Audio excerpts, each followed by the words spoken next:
ఆనంద కర్పూర నీరాజ రసాగం సమర్పయామి. కర్పూర హాతల పూజేతో చూపించండి.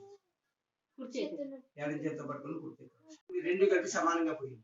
శాంతి రస్తు, పుష్టి రస్తు, తుష్టి రస్తు, వృద్ధి రస్తు, అవిఘ్నమస్తు, ఆయుష్యమస్తు, ఆరోగ్యమస్తు, స్వస్తి శివ కర్మరస్తు, కర్మ సమూర్తి రస్తు, ధనధాన్య సమూర్తి రస్తు, ఇష్ట సంపదస్తు, ఈశాన్య బహిర్దిశి నమస్కార. దీంట్లో పోయండి. భద్రం పశ్యేమగిమ్రేజిత్రాహం రంగే సుష్టు వాగుం స్వస్తి శ్రీమదేవహితం.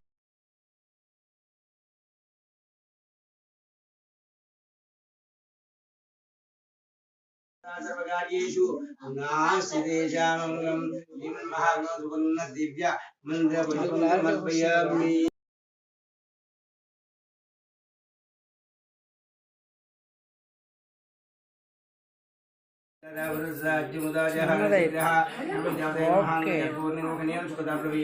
మీ చీర వెనక్కి పెట్టుకోవాలమ్మా.